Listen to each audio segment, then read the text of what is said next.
Okay, this poem is called Atoms. I woke up this morning scattered. I think I was a sailboat floating on a choppy sea.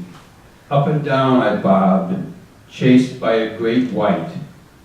Salty mist covering my sails. Sunshine splayed on my rudder. The shark grabbed me in its teeth, tore me to pieces. The wind blew me hither and thither. I woke up this morning scattered, floating over a gentle field, sheep below looking up to sea, bellowing and baying at me. I try to wave, but cannot find my arms. No eyes, no ears, no chin or hair. My mind is there, or here, or gone.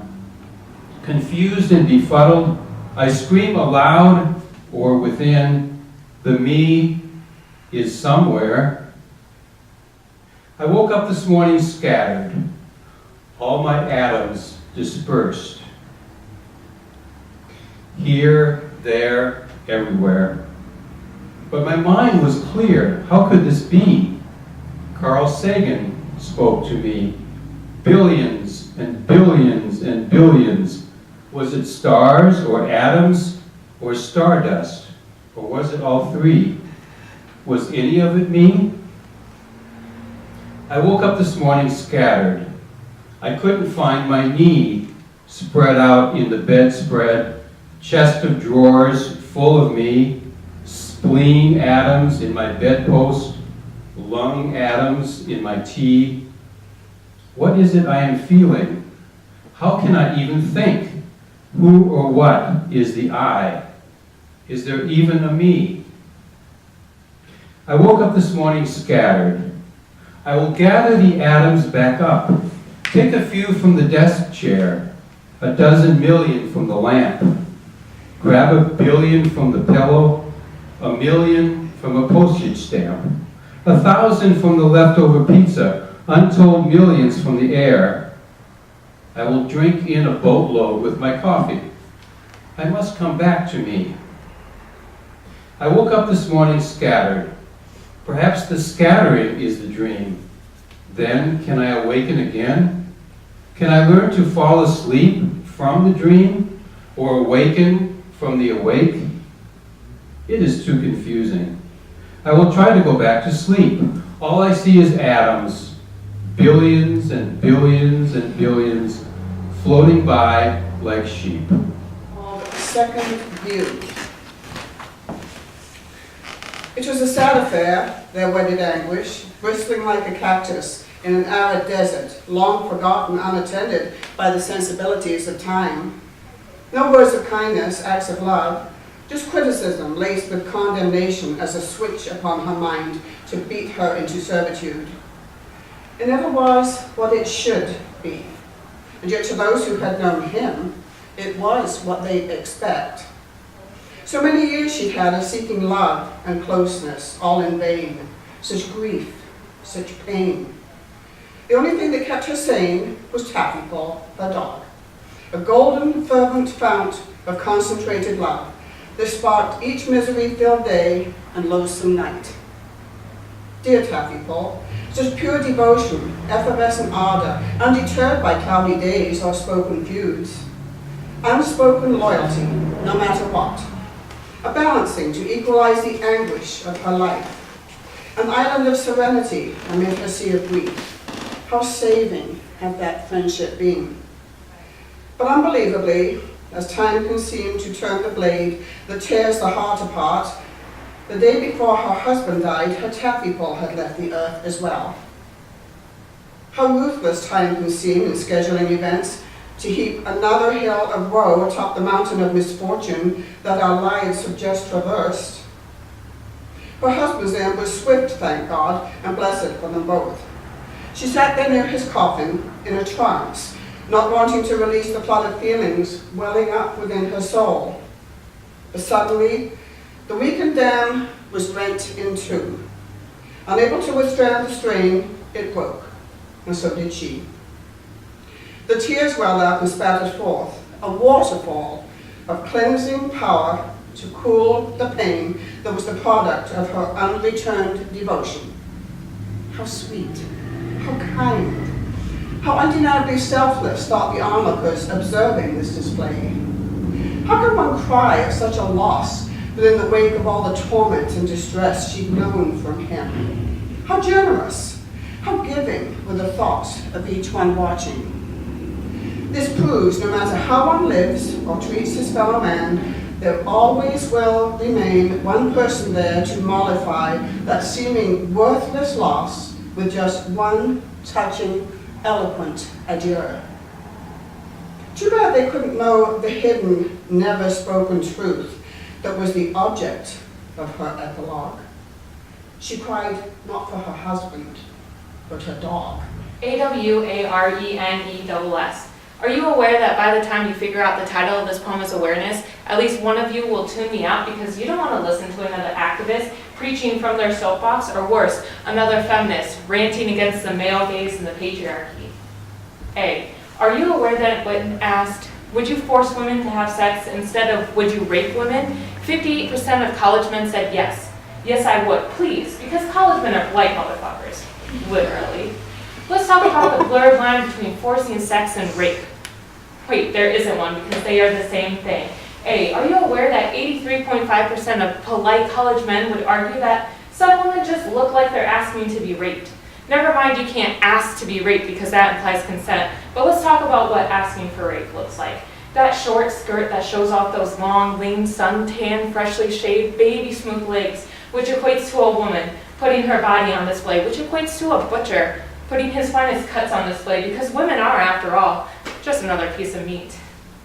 R. Women don't tattoo rape me on their bodies. They don't wear signs asking for it. They wear clothing. And sometimes they don't, but that is their choice, not yours. And agreeing to have sex with you is their choice. Their choice, not yours. E. Equality. That's what feminism is all about. But are you aware that by the time I tell you this poem isn't about feminism, half of you have tuned me out? N. No means no. And there is no means no except when no means yes. You cannot force those words into someone else's mouth to clear your own guilty conscience. But what about when N means not ever? Like never ever. Like there is no way I would ever consent to having sex with you.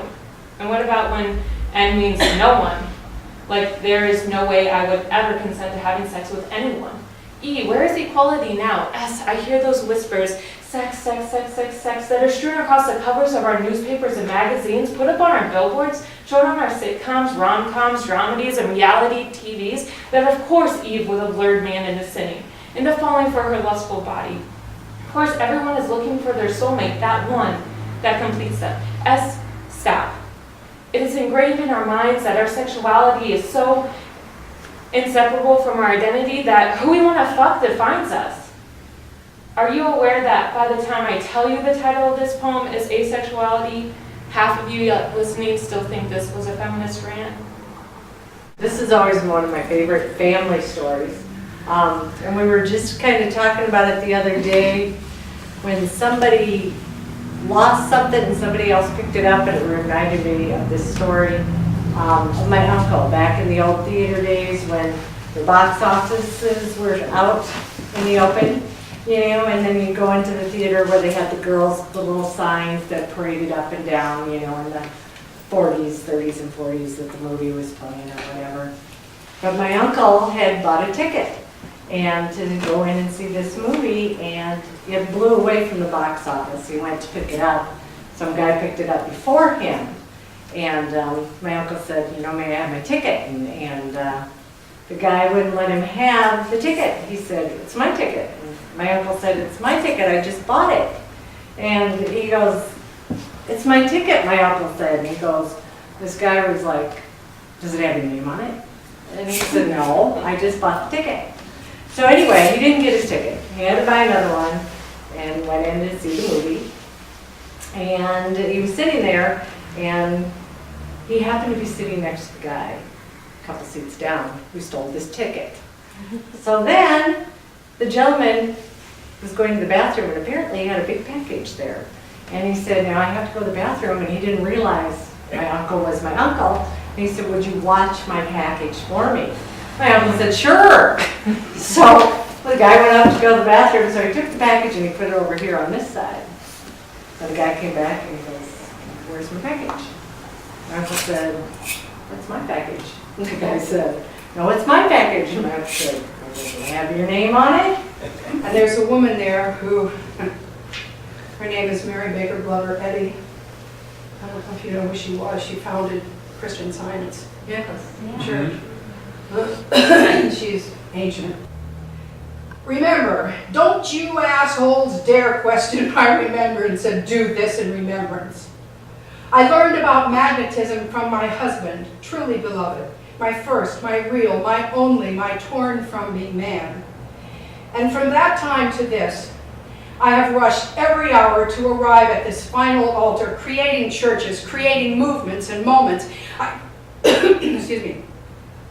I tried to make them my only now, but then, oh then, before life on the lam in New England, going from doctor to doctor, a woman possessed and a woman denied, visited by God alone, working my wrath on every relationship since. God alone my guide through the seeming tumult of life every day, the fight to construct what had been destroyed by God. My life then, a serene brow to gaze on and trace patterns in, snatched away from me too soon. I preached the truth and raised a mighty tribute to our God, till at last I could preach no more. Till at last, in a silence somewhere, the hymns I fashioned betrayed me. One day, in a silence somewhere in New England, I was beset by the truth of Job that surpassed mine own. I remembered, I put together bone and sinew, denied for so long, and I knew, suddenly I knew, that God had milked me as I had milked God. God milked me like milk, curdled me like cheese, and Job appeared to me in a drug-induced dream where I crept to conceal my pain, and I knew that I too was weary of my life.